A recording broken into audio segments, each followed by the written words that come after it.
guys, and welcome to another episode of JD Vids. So if anyone was watching JD Vids probably about 2 weeks ago, I did an upload to let you know that I lost my drone. I took it for a flight doing the Litchi mission app, and unfortunately it didn't return. Well, that's where this video comes in. Today I'm going to be doing an unboxing of the Mavic 2 Pro. Let's get into it. Alright, so I've got this one here. I picked up the Mavic 2 Pro from Kogan. It's a refurbished model, it's not brand new. I just figured that refurbished, it still comes from DJI. You can still purchase DJI Care, which I'm going to do. And yeah, I just thought, you know, it's, well, I think it was the same about $500-600 than the brand new, and it still does the same thing. It still does the same thing. Still comes with all the warranty. It comes with a 2-year warranty from Kogan, and it also lets you purchase DJI Care. If it didn't let me purchase the DJI Care, I probably wouldn't have gone ahead with it. But anyway, let's get this opened up. I'm going to look at it.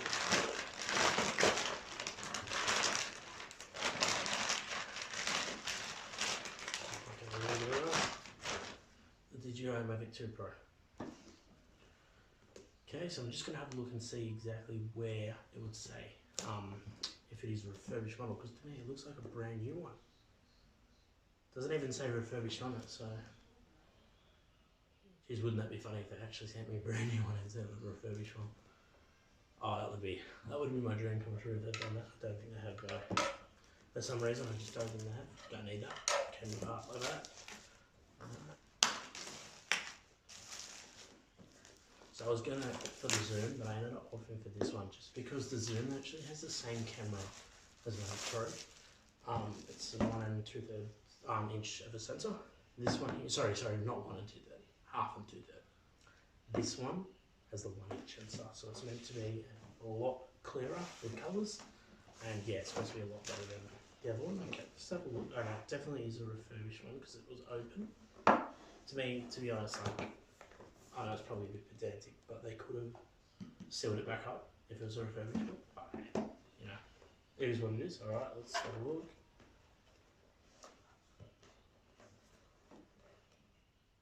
Alright. So, word of warning guys, don't open it backwards. I opened it backwards then, but here we go. They were only moved because I just did that then. Okay. Alright, so we got the controller. It's got the stickers on it, which is good. It makes it feel even newer, even if it isn't newer. So this one here, unlike the Mavic Air 2, has the same formation as the Mavic Pro. You've got your gimbal on the right, and you've got your, you've got your aperture on the right. So the one on the Mavic Pro, the aperture is a lot, it's sort of clicky, whereas this one actually feels like the gimbal controller. But anyway, that's good. Makes it a bit more nicer. Got your nice speaker grill here for the beeping, your home button, your power button, all around good controller. You can power it again from the USB port, or you can just do it direct from the charger. It comes with an iPhone cable pre-installed. I'm not an iPhone user, I'm a Huawei user, so I'll have to use the USB-C, but that's okay. It's no biggie having to do that. Okay, so that is the controller. Now let's see what we've got in here. See what we've got in this little box of goodies. Alright, so these are the USB cables. And the different types of like adapters that you can get with them. So let's have a look. Alright, so it comes with a USB-C cable. Love it. That would be for the, sorry, I thought that was because they love Android users. But no, that is for the charging. That is for connecting the drone to the computer if you want to do software updates and stuff like that. These are USB-C cables, micro USB, depending on what device you use. Sometimes I do have an old phone that I like to use if you know, if I'm just going on a quick flight, I just sometimes use that. Alright, so now we can move on to the power bank. Sorry, the charger. Now what they've done here is a lot of people have pointed it out, and also I have noticed that I have not seen any Mavic 2 Pro refurbished model unboxings. So I think this one is actually the first one. So, you know, doing a first here, so should be good. Okay, now what I like about this, the way they've done this way is, you notice on the other one how it had 2 USB ports, and you plug one in for the controller, and then, you know, one for your mobile device. Well, what they've done is they have gone and added a separate, sorry, I'm just going to get this open so I can actually show you. But basically what they've done is they have gone and added in a separate cable to this into the charger. So it tucks in the little, sorry guys.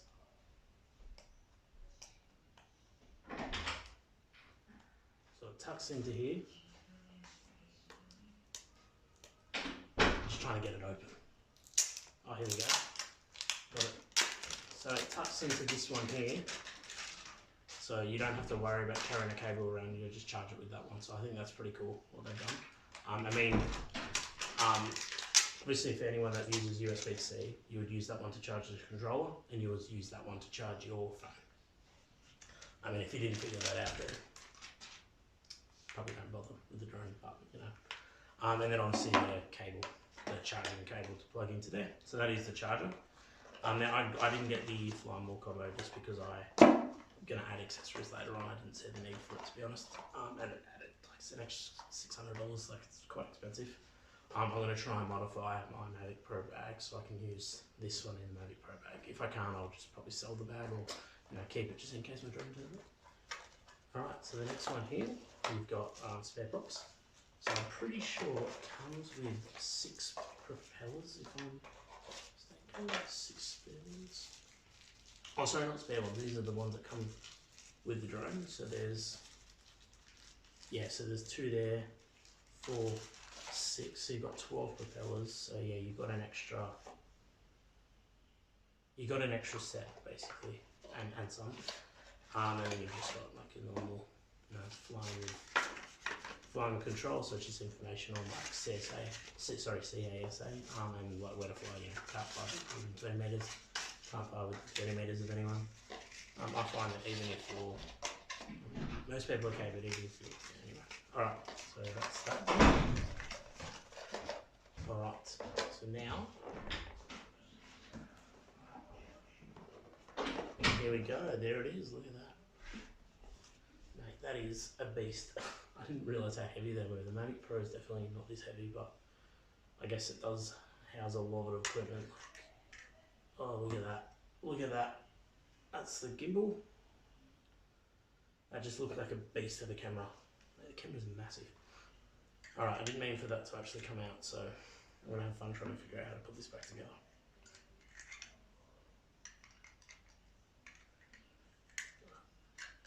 Might do that off camera, just in case I make a mistake. But yeah, so this one obviously it has the 2 sensors on the front. It's got the 2 sensors on the back. It's got sensor on the top, sensors on the bottom, sensors on the left, and sensors on the right.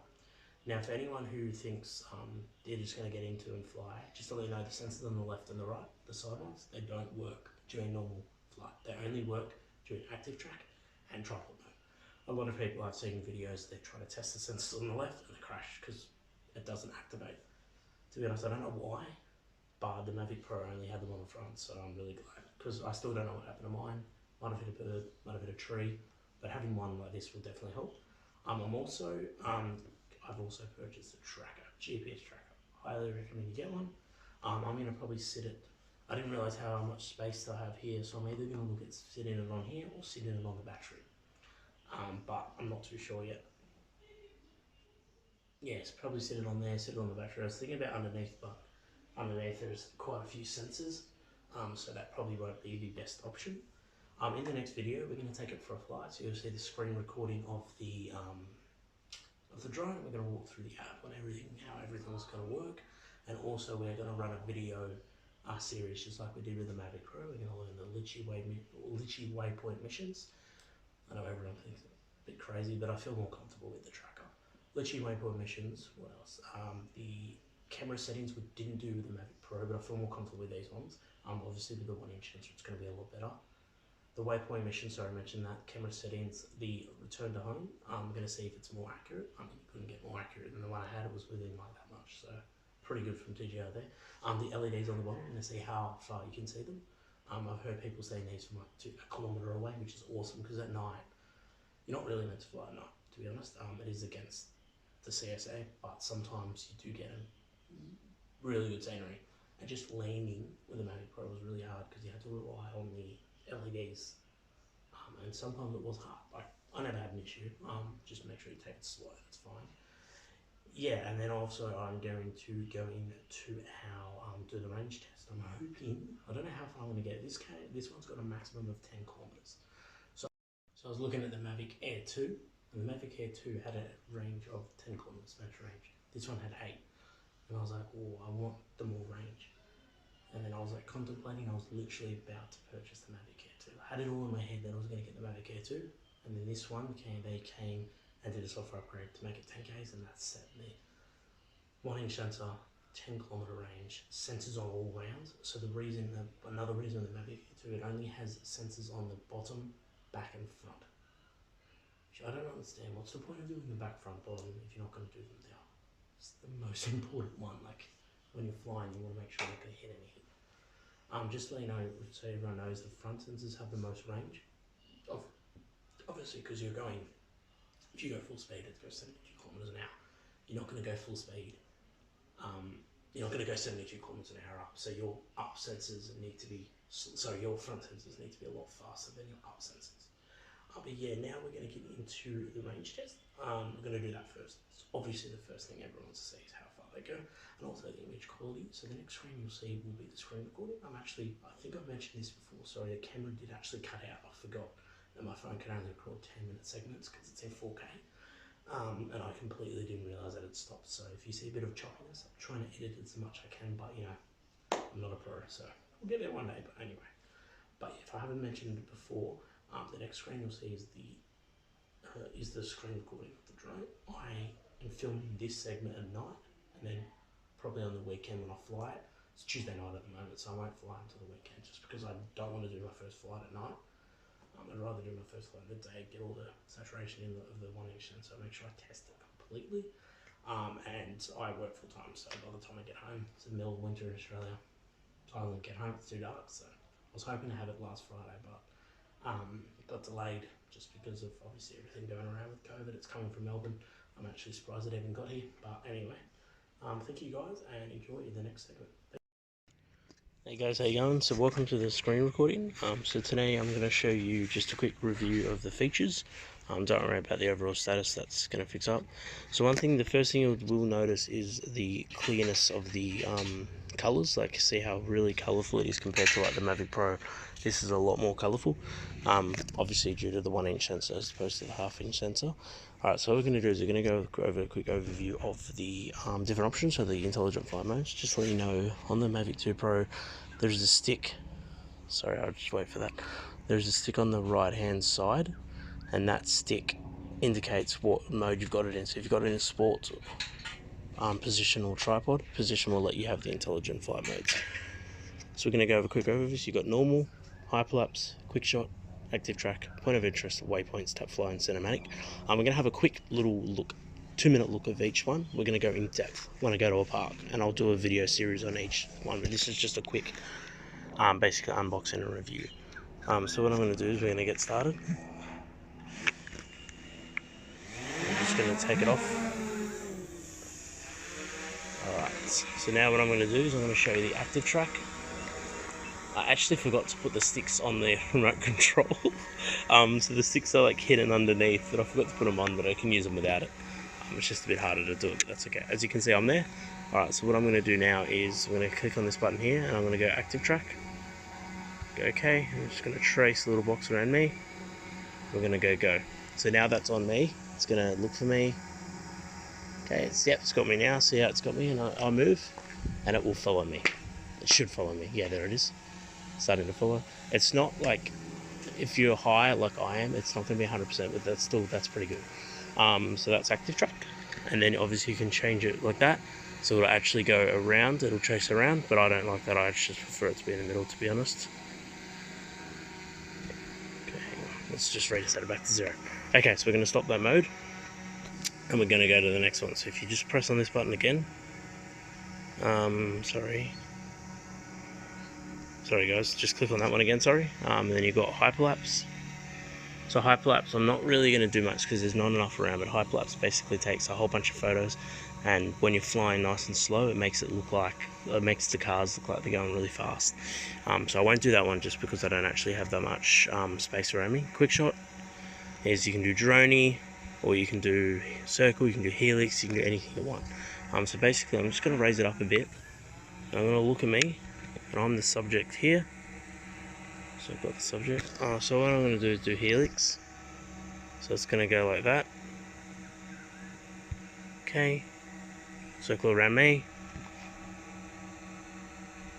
go, and it'll count down 3, 2, 1, and then it's going to do it for you. So it's going to start flying away.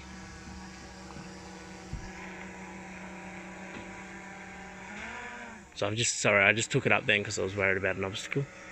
That's okay. So now the next one you've got is point of interest. So again, draw a line over and it can circle around it. So you just press go, and again it'll circle, it'll keep me in subject. But it's going to go around the house, so it might actually block me. But anyway, as you can see, it's going to circle me. You can still see me there. So we're just going to press stop now, and we're going to jump to the next one, which is going to be, we're not going to do waypoints, but I will do cinematic mode. So cinematic mode, it just decreases the braking and the yaw speed, so this speed. So it actually makes it a lot nicer. So let's just have a quick look. So we're going to go. So see how this, and the braking speed is actually lower, so it makes it look more cinematic when you're actually getting that, like you're trying to get the perfect shot. Alright guys, so that's basically all the features that I've got so far. Obviously I am going to go into more depth. As you can see, it does that. It's really, really beautiful. To be honest, it's so nice to fly, and as you can see, the colours that it produces is amazing compared to like the Mavic Pro. Like the Mavic Pro is a good drone, it's got good quality, but the Mavic 2 Pro just absolutely, it just outdoes itself. Like look at that, like could not take that kind of shot with a Mavic Pro. If anyone has any videos they would like me to post, or anything they want to actually see with the drone, just let me know. I will look at eventually doing another series with a different drone. I'm hoping to get the Mavic Zoom one day, then the Mavic Mini, Mavic Air. I know they're older ones, but you know, I want to be able to do everything. But yeah, it's a really nice drone. I would recommend it for everyone. I got the refurbished one and I haven't had an issue with it. And yeah, just look at the quality of that. But if anyone has any tips or anything, or if they want any advice, let me know. If anyone has any advice for me, certainly let me know. I've been flying drones for probably about 2 or 3 years. And yeah, I did lose my Mavic Pro and I decided to get this one. But thank you guys for watching. Hope you guys have a lovely weekend and stay safe, guys.